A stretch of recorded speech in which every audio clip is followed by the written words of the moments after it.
નમસ્કાર મિત્રો, દેશ અને દુનિયાના સૌથી મોટા સમાચારમાં આપનું હાર્દિક સ્વાગત છે। તો આજના આ સમાચાર મેળવવા માટે વિડીયોને અંત સુધી જોતા રહો અને આવા જ સમાચાર મેળવવા માટે ગુજરાત ખબર ચેનલને સબસ્ક્રાઇબ કરવાનું ના ભૂલતા।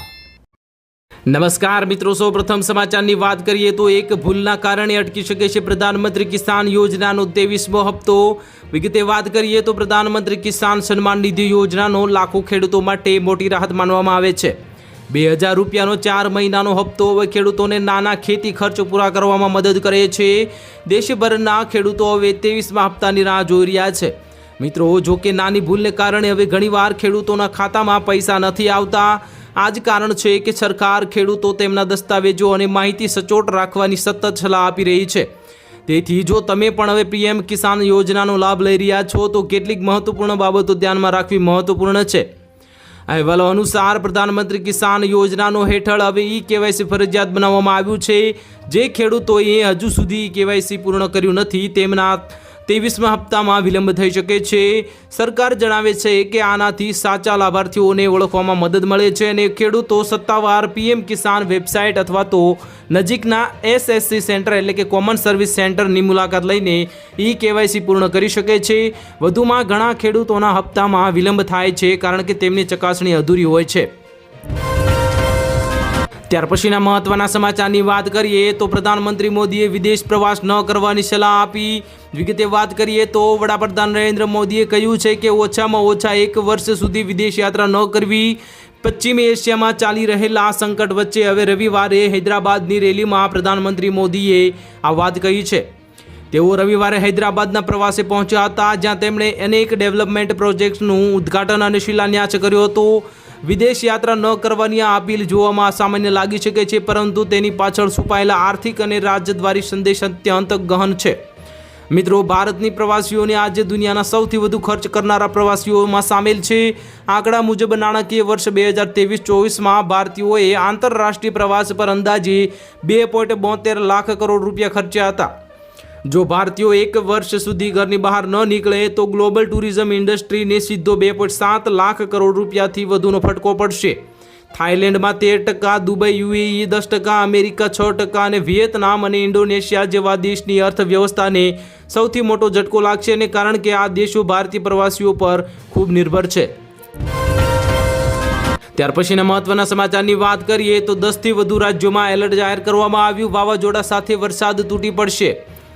આવતીકાલે એટલે આખા દેશના હવામાનમાં અણધાર્યા ફેરફારો જોવા મળવાના છે અને હવામાન વિભાગની લેટેસ્ટ અપડેટ મુજબ સોમવારે ઉત્તર, મધ્ય અને દક્ષિણ ભારતના અનેક રાજ્યોમાં વાતાવરણમાં પલટો આવી ગયો છે અને દિલ્હી, એનસીઆર, ઉત્તર પ્રદેશ, પંજાબ, હરિયાણા અને પર્વતીય રાજ્યોમાં જોરદાર વાવાઝોડા અને વરસાદની આગાહી કરવામાં આવી છે, જેનાથી લોકોમાં ગરમીથી થોડી રાહત મળશે। રવિવારે મોડી સાંજથી જ દિલ્હી અને આસપાસના એનસીઆર વિસ્તારોમાં હવામાન બદલવાની શરૂઆત થઈ ગઈ છે।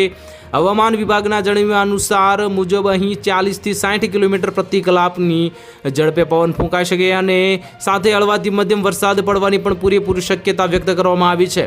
મિત્રો, દિવસ દરમિયાન ભલે ગરમી લાગે પણ સાંજ પડતા તાપમાન ઘટી જશે। નોઈડા, ગાઝિયાબાદ, ગુરુગ્રામ અને ફરીદાબાદમાં પણ વાવાઝોડા સાથે હળવો વરસાદ પડી શકે છે। ત્યાર પછીના મહત્વના સમાચારની વાત કરીએ તો હવે લોકડાઉન પાછું આવશે। મોદી સરકારે ગંભીર ચેતવણી આપી દીધી છે। વિગતે વાત કરીએ તો હવે અમેરિકા અને ઈરાનના યુદ્ધને જોતા પ્રધાનમંત્રી મોદીએ દેશની જનતાની અપીલ કરીને કહ્યું છે કે બધા એવા પ્રયત્નો કરે કે પેટ્રોલ અને ડીઝલ બંને એટલું ઓછું વપરાય। આ ઉપરાંત વર્ક ફ્રોમ હોમ એટલે કે ઘરે બેઠા જ કામ કરવાનું રહેશે તેવી પ્રાથમિકતા આપવામાં આવે। તેમણે એવું પણ કહ્યું છે કે શક્ય બને તો 1 વર્ષ માટે સોનું ન ખરીદો, જેથી કરીને આપણી કરન્સીને બચાવી શકાય। પ્રધાનમંત્રી મોદીએ રાષ્ટ્રહિતનો એક હવાલો આપતા અનેક પ્રકારના નિયંત્રણો પર ભાર મૂક્યો છે। હૈદરાબાદમાં એક જ જનસભાને સંબોધતા પ્રધાનમંત્રી મોદીએ કહ્યું છે કે વૈશ્વિક અર્થવ્યવસ્થા તથા ઓઇલ અને ગેસના વધતા ભાવને જોતા લોકોને વધુમાં વધુ પબ્લિક ટ્રાન્સપોર્ટ, મેટ્રો, બસ અને ટ્રેનનો ઉપયોગ કરવો જોઈએ। આ ઉપરાંત મિત્રો, લોકોએ કારપૂલ કરવી જોઈએ અને હવે જેથી કરીને પેટ્રોલ બચી શકે। પ્રધાનમંત્રી મોદીએ કહ્યું છે કે કોરોના સમયમાં આપણે લોકોએ એવા ઘણા નિયમોનું પાલન કર્યું છે જેને ફરીથી પાળવા એ આપણા માટે હવે અઘરું નથી। ત્યાર પછીના મહત્વની સમાચારની વાત કરીએ તો સાબુથી લઈને બિસ્કિટ સુધીની તમામ વસ્તુઓ થશે મોંઘી। સામાન્ય માણસનું બજેટ ખોરવાશે। વિગતે વાત કરીએ તો વૈશ્વિક સ્તરે વધી રહેલા ઈંધણના ભાવ અને પેકેજિંગ મટીરિયલ્સની કિંમતોમાં થયેલા તોતિંગ વધારાને કારણે સામાન્ય જનતા પર ફરી એકવાર એક મોંઘવારીનો માર પડવાની પૂરેપૂરી શક્યતા વ્યક્ત કરવામાં આવી છે. રોજિંદા જીવનમાં ઉપયોગમાં લેવાતી ચીજ વસ્તુઓ FMCG જેવી કે સાબુ, ડિટર્જન્ટ, બિસ્કિટ અને પેકેજ્ડ ફૂડ બનાવતી દિગ્ગજ કંપનીઓ આગામી સમયમાં ભાવ વધારાની પૂરેપૂરી તૈયારીઓ કરી રહી છે. મિત્રો, નિષ્ણાંતોને મતે હવે જોઈએ તો મધ્યમ વર્ગ અને ગ્રામીણ બજારમાં વેચાણ ટકાવી રાખવા માટે કંપનીઓ 5, 10 અને 15 રૂપિયાના લો પ્રાઇસ પોઈન્ટ પેકેટ્સ પર વધુ ધ્યાન આપશે, જેથી ગ્રાહકોની ખરીદ શક્તિ પર તેની સીધી અસર ઓછી દેખાય. મિત્રો, આગામી તહેવારોને વર્તમાન આર્થિક સ્થિતિને જોતા હવે રસોડાના બજેટથી લઈને પર્સનલ કેર પ્રોડક્ટ સુધીની બધી જ વસ્તુ મોંઘી થવા જઈ રહ્યું છે. કંપનીઓને અત્યારે ખર્ચ ઘટાડવા માટે જાહેરાતો અને પ્રમોશન પાછળનો ખર્ચ પણ ઘટાડી રહી છે. તેમ છતાં ગ્રાહકોએ મોંઘવારીના નવા રાઉન્ડ માટે તૈયાર રહેવું પડશે. ત્યાર પછીના મહત્વના સમાચારની વાત કરીએ તો દેશમાં 1 જુલાઈથી નવો અધિનિયમ લાગુ થશે. ગ્રામીણ પરિવારોને 125 દિવસની રોજગારીની તક મળશે. વિગતે વાત કરીએ તો કેન્દ્ર સરકારે ગ્રામીણ વિકાસ અને રોજગારીને નવી દિશા આપવાના ઉદ્દેશ્ય સાથે વિકાસિત ભારત ગેરંટી ફોર રોજગાર અને આજીવિકા મિશન એટલે કે ગ્રામીણ એટલે કે વિકસિત ભારત VBG રામજી અધિનિયમ 2025ને અધિસૂચિત કર્યો છે.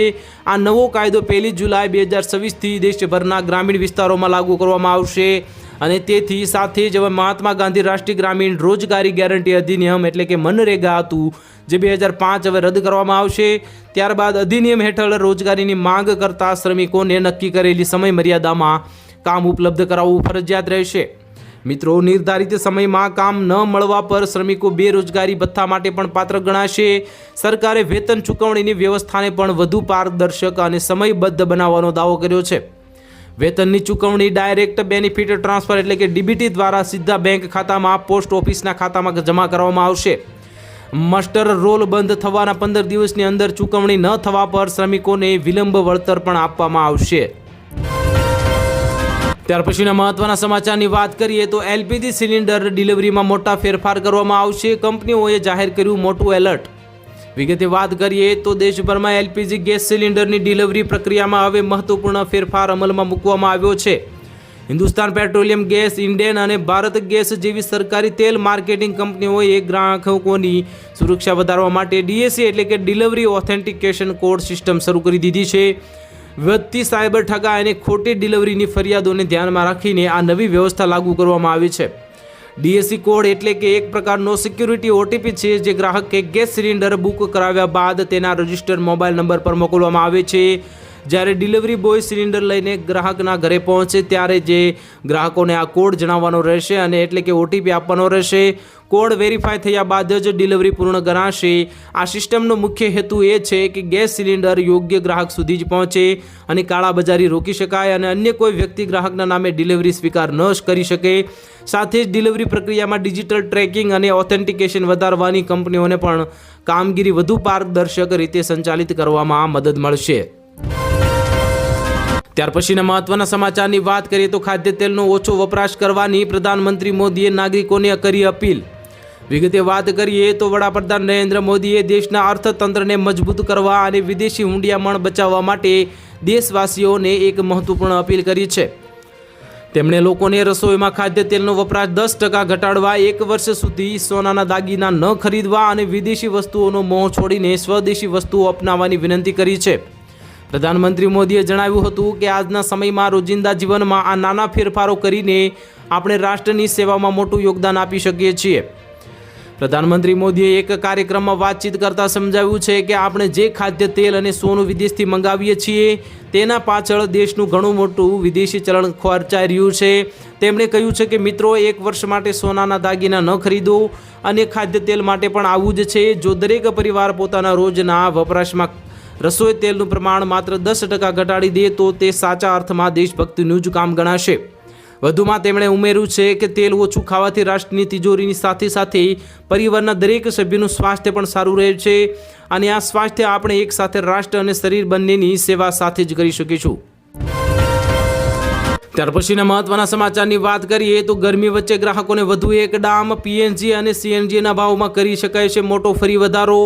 વિગતે વાત કરીએ તો વડોદરા ગેસ લિમિટેડ કંપનીએ પીએનજીના ગેસમાં 1.5 રૂપિયા એટલે કે ₹1.5 અને સીએનજીમાં ₹1નો વધારો કરતા સામાન્ય નાગરિકોનું બજેટ ખોરવાઈ ગયું છે.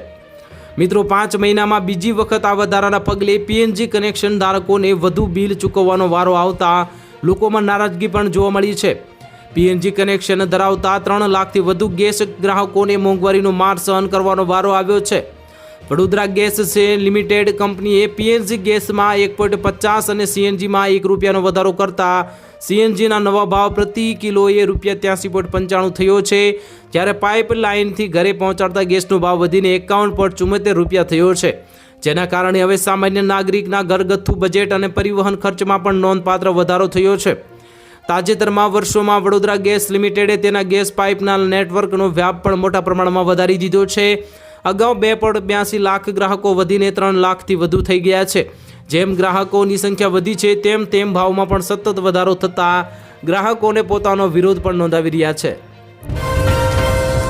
ત્યાર પછીના મહત્વના સમાચારની વાત કરીએ તો ગુજરાતમાં થશે પ્રી મોન્સૂનની એન્ટ્રી, આંબાલાલ પટેલની વરસાદની આગાહી કરવામાં આવી.